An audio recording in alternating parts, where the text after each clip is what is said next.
At the beginning of episode 3, we see a man heading toward his village. Suddenly it starts raining. Then another man comes running toward him, collapses and says, "They killed everyone." The first man asks, "Who are you talking about?" The man says, "Goblins," hearing which the first man becomes frightened. Then we glimpse the shadow of a goblin in the forest. We are then shown Shin's home, where Shin is in his room with Mary, practicing gathered magic. Mary is counting, through which we learn that this time Shin has set a new record. He stayed in a magically charged state for a full 10 seconds. Shin can now release more magical power than before, but just doing this much is not enough for him. Mary also notices that the warmth coming from the magic has increased too. She takes his hand and says, "I really love your magic." He says, "Thank you, sis." But he then says, "I want to do something that actually feels like magic, like a fireball or a thunderball." Saying this, he thinks about fairies and monsters, how fairies were being sold in the market. People who sell fairies are called fairy sellers.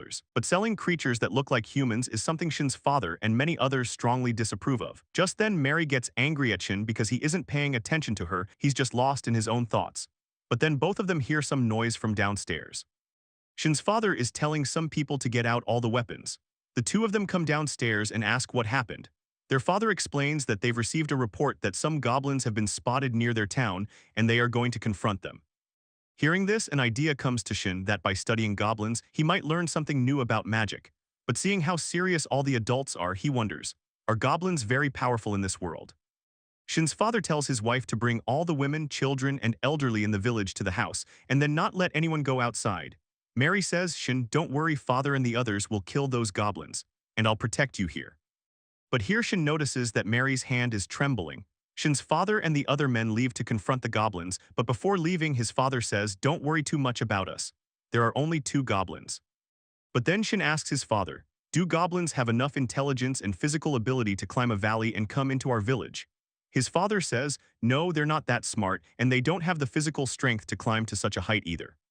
Hearing this, Shin says, "Then all of us will hide on the second floor and block the passageways with furniture. Even if goblins come here, we'll be safe." His father says, "All right, do exactly that, and when we come back, we'll give you a signal." He places his hand on Shin's head and says, "Take care of everything." A little while later, all the women, children, and elderly are hidden in different rooms on the second floor, and the front entrance is blocked with furniture. Shin and the others are in one such room. But then outside the house, we spot the shadow of a goblin. The goblin leaps over from the other side with great ease and begins moving toward the mansion. In this stormy night, the goblin looks very dangerous. It reaches the front door and starts scratching at it with its claws, a sound these people can hear. Shin's father had said he'd give a signal when they returned, but no signal came, so they understand this is someone else. The scratching sound grows louder, causing everyone to panic. But after a while, the sound stops. Just when they think the goblin may have left, suddenly they hear a window shattering. The goblin has broken through a window and entered the mansion. Shin tells everyone to stay completely silent. The goblin is now climbing the stairs. Everyone's fear grows, but because they are all completely quiet, the goblin passes by their room and moves on. They feel relieved hearing it move away. But then suddenly lightning strikes. Startled by the sound, a mother and daughter cry out in fear. The goblin hears their screams. It comes to their door and starts scratching at it too. Its strength is so great that it breaks the door and one of its hands comes through. Lightning is flashing, everyone is terrified, and the next moment the goblin breaks through the door completely and enters the room. Everyone is frozen with fear, but despite her own fear, Shin's mother steps in front of her children. The goblin sees her and laughs in such a way that she collapses in fright. Shin also notices that the goblin is laughing, meaning it is extremely intelligent and the most powerful creature they've faced. But then Mary musters her courage and draws her sword to protect her family. However, the goblin knocks the sword away with one hand, it flies into the wall. Mary drops to her knees in fear. The goblin advances toward her, and just as it is about to attack, Mary's mother steps in front and takes the blow herself, causing a lot of blood to flow.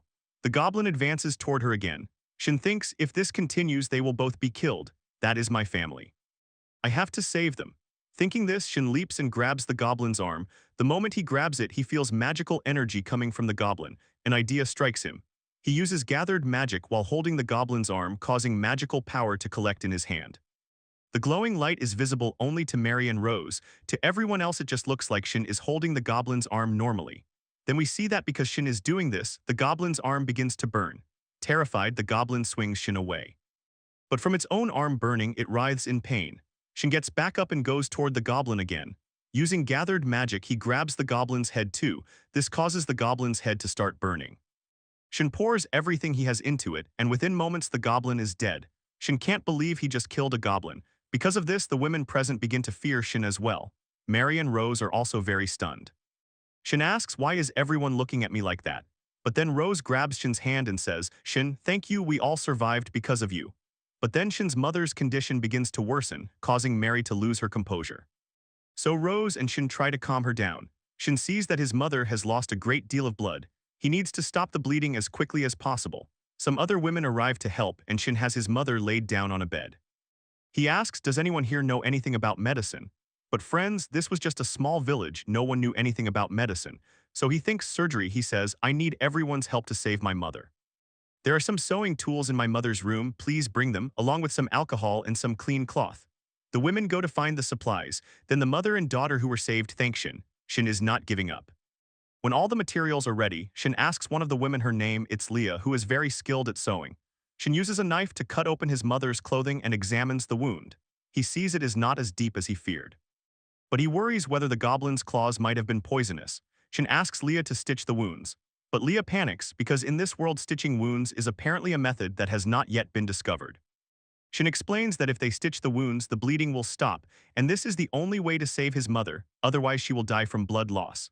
Leah is very nervous at first, not wanting to cause further harm to her mistress. But then she trusts Shin's words. Rose cleans the wounds and then Leah uses a needle to stitch them. Thanks to Shin's idea, his mother survives, but she is still unconscious. Shin is confident she will recover soon. Then Mary grabs Shin while crying. Shin comforts his sister and tells her not to worry. Then they hear the men returning. We learn that Shin's father and the others found the goblin cave together, defeated the two goblins inside, but from the evidence found there, they realized there were more than two. That's why they came back to the village quickly. Some men were injured fighting the goblins, but no one was killed. Everything settled back to normal. A doctor comes to treat Shin's mother and says that she survived because the wounds were stitched. Was there a medical expert here at the time? But they cannot say it was Shin's doing. The doctor doesn't ask much more and advises the patient to rest as much as possible. She has now regained consciousness. Mary tells her mother, forgive me, you got hurt because of me. Her mother holds her hand and says, it wasn't your fault, Mary. You showed bravery by stepping forward to protect everyone. I'm proud of you. Hearing this, Mary becomes emotional. In the next scene, Shin's father says to Shin, I was told by the villagers what happened here and how you treated your mother. I want to know how you did all that. Where did this medical knowledge come from? But Shin cannot tell his family that he was a 30-year-old man in his past life, so he says, I don't know how, but I just knew it. His father then asks, then tell me, how did you defeat that goblin? It had burn marks on it. Did you use magic? Shin asks, surprised. How did you know? His father says, you are far more logical than any child your age, but sometimes you say things that are hard to understand. Just then Mary says, Father, Shin is amazing. He has been researching magic with everything he has. His father is stunned to learn what Shin has been doing. He says, Shin, I strictly warn you not to tell any outsider about this. Also, stop researching something as dangerous as magic. Mary says, no, he won't stop. He has been working so hard at this from the very beginning. But his father says it is too dangerous and he cannot allow this. But Shin says, I will continue my research. I understand that you're worried about me, father. But if I give up my research, I may be giving up my purpose in living. For you, this may be a dangerous power, but for me, it is my dream. And if because of me anyone ever faces any trouble, you can throw me out of this house. Hearing this, Shin's father understands that no matter what, Shin will continue. He says, if you keep doing this, no one will accept you in the future. You'll end up alone in life. Are you okay with that? Shin says, yes, I am. So his father says, all right, you can continue your research, but from now on, whatever you discover, you tell me first because I will not let you do anything dangerous. Keep going with your research, this is your dream. Chase your dream until you make it reality, and I'll help you too. Hearing this, Shin and Mary are overjoyed, tears of happiness filling their eyes because now their father is with them. We then learn that Shin wants to try something using gathered magic. He enters a magically charged state and holds his hand over a flame, but doing this causes blue fire to ignite on his hand. His father immediately puts it out with water, worried. But then Shin realizes what he just did was actually fire-type magic.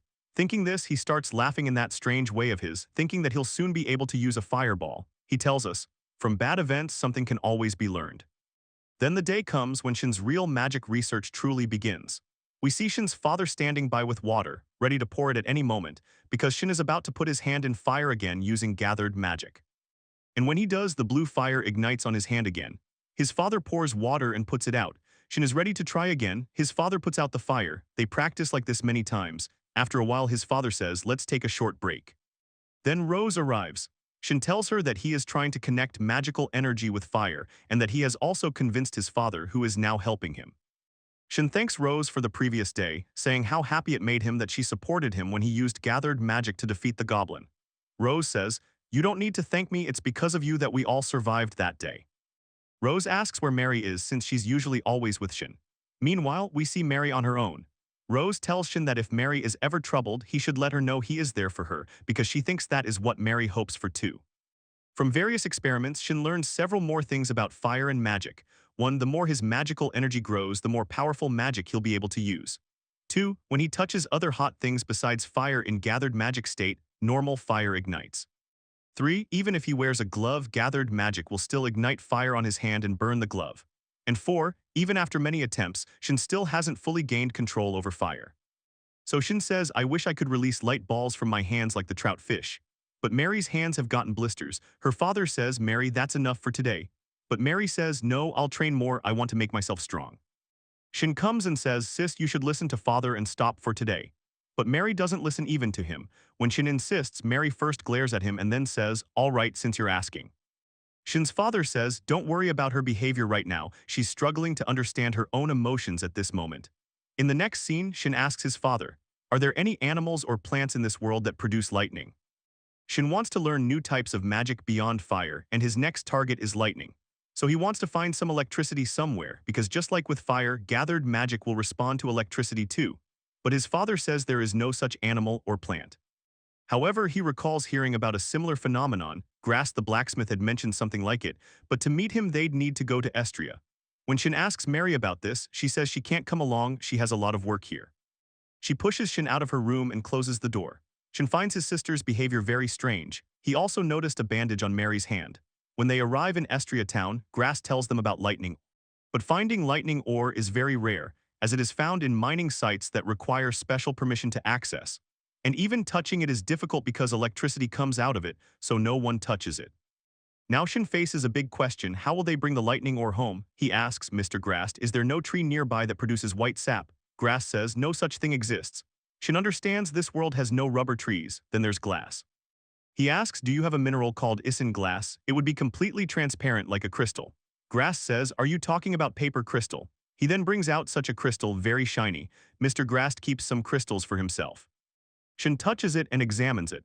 Isinglass is used in electrical insulation sheets, and perhaps Shin can use this crystal in the same way. But how would he shape it into that form? Grass says, "Kids these days think about the strangest things." Shin's father asks Mr. Grass, "Do you have a large crystal like this?" Grass says, "To get a crystal that large would cost you 4,000 droll. In this world, that is quite a large sum, enough for an entire family to dine at a fine restaurant." But Shin's father agrees to buy it for Shin because Shin had never asked for anything for himself. He says, "I am your father, and if I have the means to help you, I certainly will." Grass says, "You really are a great father." They then bring the lightning ore home. Even Shin's mother is there to watch. When the experiment doesn't seem to work at first, both parents offer Shin comfort, but Shin says, laughing in his strange way, "My plan worked." He jumps around joyfully. Seeing her son so happy, his mother is also happy. We then learn that when gathered magic makes contact with lightning ore, it doesn't catch fire. Instead, very strong lightning is produced from it. This proves that magical energy begins to mimic whatever natural phenomenon it comes into contact with. This means all the types of magic Shin has imagined using so far are possible. Shin then sits in his room wondering how he can convert his magical energy into electric current and shoot it as an electric shock. Because when his magical energy touches the lightning ore, electricity flies everywhere. He can't even get close to it. But no matter what, he will learn to use magic. Then an idea strikes him: the magical energy he releases doesn't have to be in a ball shape. He practices shaping his magical energy, and it begins to take whatever form he imagines. He wants to show this to his sister. He goes to Mary's room, but Mary isn't there, only the bandages from her hand are on the bed. He goes outside and searches for her, walking quite far. He eventually reaches the riverbank and sees Mary training there. During training, her wooden sword breaks. Here Shin thinks about the way his sister looked at him, and also what Rose said, that he should be by his sister's side. When Mary sees Shin, she asks, "What are you doing here?" Shin says, "Whenever I tried to use magic, you cheered me on, but when you were trying, I wasn't there for you. Forgive me." She says, "Don't worry, I'm not angry with you. Just for a moment I wondered why you weren't with me. But it wasn't your fault either, I was just feeling jealous. I'm your big sister, I should always protect you. That's why I trained so hard at swordsmanship." but when it mattered, I couldn't do anything. I panicked and almost got killed, and that made me angry at myself. Why couldn't I do anything in that moment? Shin asks, then do you hate me now? She says, you're my little brother, I could never hate you. I love you very much. I'm just jealous that because of my weakness you have to become strong, so now I'm making every possible effort to make myself stronger. But whenever I see your face, I remember that day. What can I do? I don't know. But the very next moment Shin goes and hugs Mary saying, forgive me, I couldn't understand you. Mary says crying, I should be the one apologizing for the way I treated you. Shin says, don't worry. If there is any pain in your heart, tell me about it. I'll take that pain away from you. During this, their bodies begin to glow because of the emotions being expressed. And at the end, Shin says, after being born into this world, I've understood one thing, whether a child or an adult, everyone has to fight in order to live. And here this episode ends.